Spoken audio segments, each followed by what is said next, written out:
వీరుల 78వ వర్ధంతి సందర్భంగా ఈ కార్యక్రమానికి ముఖ్య అతిథులుగా భారత కమ్యూనిస్టు పార్టీ సీనియర్ నాయకులు మాజీ శాసనసభ్యులు కమిటీ చాడ వెంకరెడ్డి గారు విచ్చేసినారు.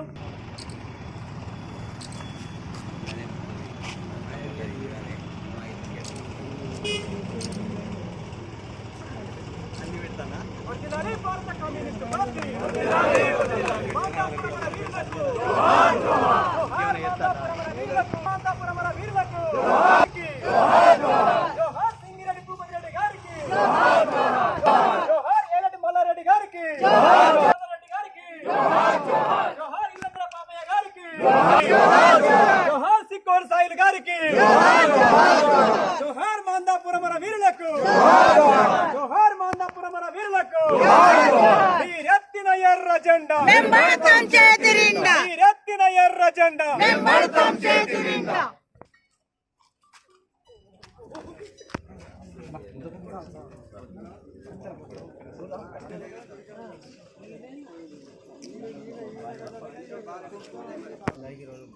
జోహార్ అమర వీరులకు, జోహార్ అమర వీరులకు.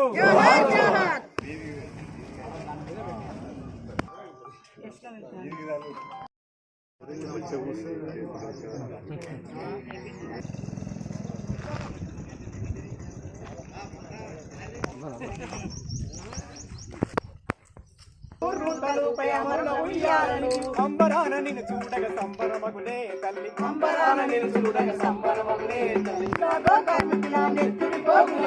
మారిన రక్త తనువు తూటు పడుతుంటే శత్రువు తూటాలతోటి తనువు తూట్లు పడుతు. జోహార్ అనబేరి ప్రభాకర్ రావు గారికి, జోహార్ జోహార్. జోహార్ సింగిరెడ్డి భూపతి రెడ్డి గారికి, జోహార్ జోహార్. జోహార్ సింగిరెడ్డి భూపతి రెడ్డి గారికి.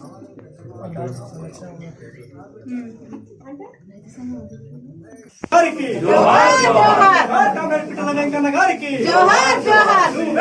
ఎర్ర జెండా, ఎర్ర జెండా.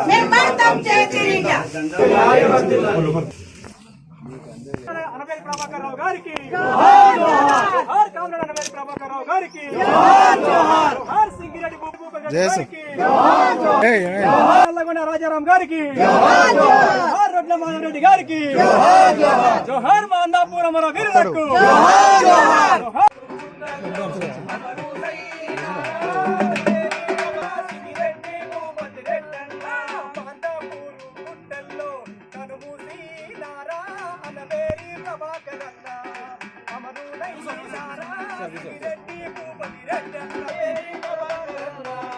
కరీంనగర్ జిల్లాలో ఈ నైజాం రాచరిక అంతానికి, అలాగే పటేల్ పట్టువారీల దేశముల జమీందారుల జాగీర్దారుల భూస్వాముల వ్యవస్థ అంతానికి అని చెప్పి పంతం కట్టి వాళ్ళు త్యాగాలు చేసి భార్య పిల్లలు వదిలిపెట్టి మరి సాయుధ పోరాటానికి మరి వాళ్ళ సన్నద్ధులైనటువంటి విషయం ప్రత్యేక చెప్పనక్కర్లేదు.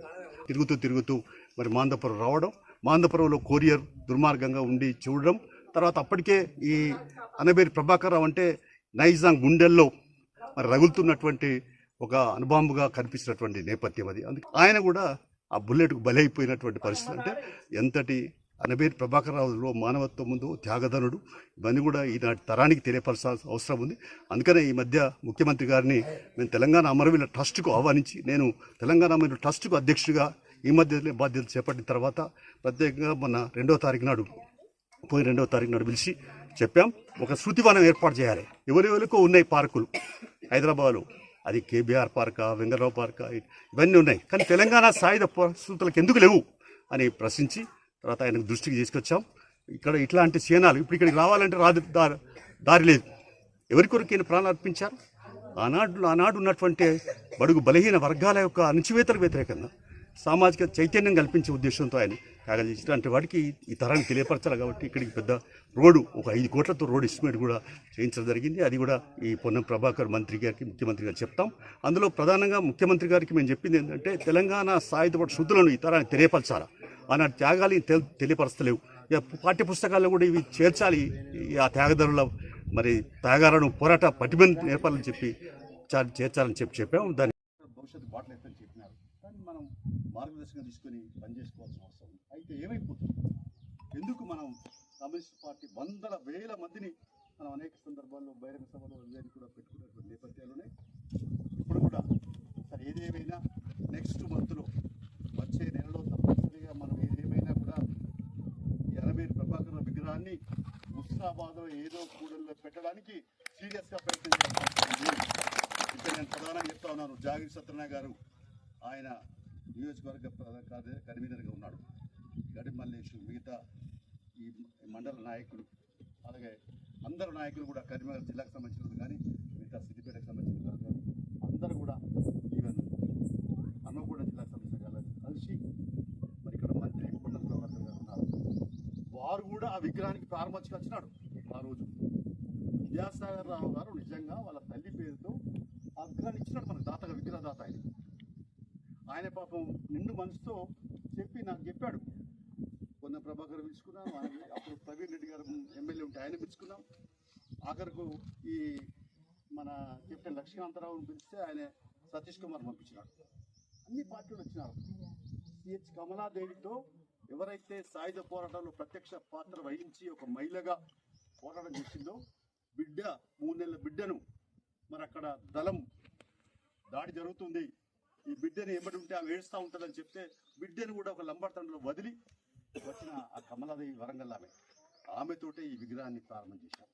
అంటే ఆనాటి ఆ చరిత్ర ఒకసారి వివరించారు. అందుకని ఇప్పుడు ఏదేమైనా వీళ్ళు ఈ 8-10 రోజులనే దానికి ఎక్కడో కాడ స్థలం చూడాలి, పెట్టియాలి, ఆడ ఏర్పాటు చేయాలి. దానికి ఏమి కావాలో అంత ఏమైనా అవసరం ఉందంటే ఆర్థిక సాయం లేకుంటే ఏది ఉన్నా కూడా దానికి సంబంధించి నా వంతుగా నా కర్తవ్యం నెరవేరుస్తా, సహకారం చేస్తా అని చెప్పి ఈ సందర్భంగా మీకు హామీ ఇస్తున్నాను.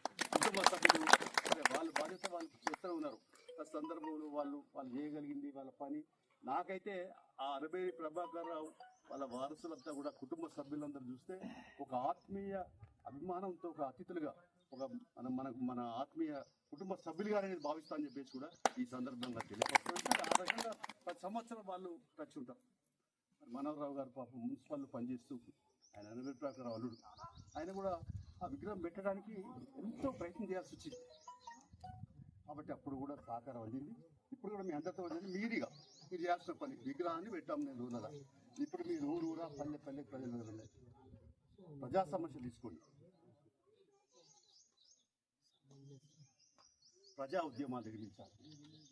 ఇక డాక్టర్ బిఆర్ అంబేద్కర్ రచించిన రాజ్యాంగంలో పొందుపరిచినటువంటి ప్రాథమిక హక్కులు కూడా అమలు కావట్లేదు. ఇన్నేళ్ల స్వతంత్ర కాలంలో కూడు, గుడ్డ, నీడ, విద్య, వైద్య సౌకర్యాలు అందుబాటులోకి రాలేదు. ఫీజు రియంబర్స్మెంట్ కాడ కూడా ఇబ్బందులు పడే పరిస్థితి వచ్చింది, లేదా పేదవాళ్ళకి ఇల్లు లేకున్నటువంటి పరిస్థితి వచ్చింది. పెన్షన్లకు సంబంధించి 5,000 తీసుకోవాల్సి వస్తూ ఉంది. వీటన్నింటిపైన స్టడీ చేయండి. పల్లె సిపిఐ, ప్రజల వద్దకు సిపిఐ, గడపకు సిపిఐ నినాదంతో వెళ్ళండి. తద్వారా సమాచారం సేకరించండి. దానిపైన అవసరం అనుకున్న పద్ధతులలో కలెక్టర్ల ముట్టళ్ళు, దిగ్బంధనాలు, పోరాటాలు చేయకపోతే మీరు ఏదో కూర్చున్న కాడ గుర్రాలు మలుపుకుంటుంటే అయ్యేది కాదు. పోరాటాలు, ఉద్యమాలే కమ్యూనిస్ట్ పార్టీకి ఊపిరి. మనిషికి ఎట్లా ఊపిరో కమ్యూనిస్ట్ పార్టీకి ఉద్యమాలు ఊపిరి. కాబట్టి అరబేరి, సింగిరెడ్డి, అమర వీరుల సాక్షిగా మనం ఇవాళ ఎంతమంది వచ్చినాం కాదు. నాకైతే సంతోషం ఏంటంటే వచ్చిన వాళ్ళందరూ కూడా కమిట్మెంట్ పర్సన్. మీరందరూ కూడా అంకిత భావం పనిచేసే కార్యకర్తలుగా నేను విశ్వసిస్తున్నాను. అందుకనే ఇంకా చాలామంది ఉన్నారు రావాల్సిన వాళ్ళు. మనం అనుకుంటే 500 మంది 1000 మందిని పెద్ద సమస్య కాదు, అందరూ తెలుసుకుంటే. కాబట్టి సరే ఏదైనా నెక్స్ట్ భవిష్యత్తులో రోడ్డు దీనికి ఎట్లా చేసి తర్వాత ఇక్కడ దీని స్మృతి వనంలాగా ఏర్పాటు చేయడానికి అప్పుడు కూడా కొంత ఇబ్బంది పడ్డాం. నేను జిల్లా సెక్రటరీ అయిన తర్వాత మరి ఇక్కడ స్వాతంత్ర సమరయోధులు ఉన్నారు. అప్పుడు డాక్టర్ వెంకటరామారావు కాంచి మొదలుకొని వడల చంద్రయ్య, గాంభీర్ రామయ్య అని మన గౌరీ అందరూ కలిసి ఇక్కడ కొంత చందాలు వేసుకొని ఇక్కడ ఆడ స్థూపం, ఇక్కడ ఇదంతా ఇదేమో లేవల్ ఒక నాకున్న పలుకుబడితో కాంట్రాక్ట్ ఇస్తాను ఇక్కడ గట్టే అది ఎట్లుందో ఇదంతా గట్లే ఉన్నది. ఈ పక్కలకి ఎట్లుందో ఇది గట్లే ఉన్నది. ఇక్కడనేమో అప్పుడు ఇది కాస్తం అడుగు అంటే ఇక్కడ 12 మంది ఇద్దరు కానిస్టేబుల్ 14 మంది ఇక్కడ వాళ్ళకు కాస్తం పెట్టినటువంటి పరిస్థితి. కాబట్టి ఇలాంటి ఇక్కడ ఉండాలని గడిపించి ఇక్కడ ఇది చేయడం జరిగింది.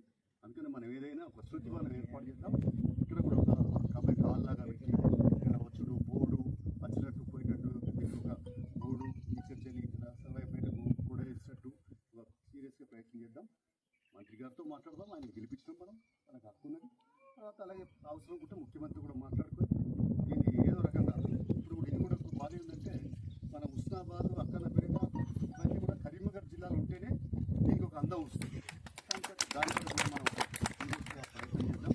ఆల్రెడీ మంత్రి గారు కూడా చెప్పారు కాబట్టి దాని ఇవ్వబడి మన మంచి పాత్ర నిర్వహిస్తామని చెప్పి తెలియపరుస్తూ అలబేద్ సింగరెడ్డి అమరుల త్యాగాలు వెనగట్టలేనివి అందరూ కూడా పునిపించుకొని ప్రజల మధ్య ఉందాం. ప్రజా ఉద్యమాలు నిర్మిస్తాం. ప్రజల కష్టాలను కడగలను తీర్చడానికి మన వంతు బాధ్యతగా కర్తవ్యం నెరవేర్స్తామని చెప్పి ప్రతిజ్ఞ తీసుకోవాలని చెప్పి విజ్ఞప్తి చేస్తూ వాళ్ళందరికీ కూడా 12 మందికి జోహార్లు అర్పిస్తూ మీ అందరికీ నమస్కారం.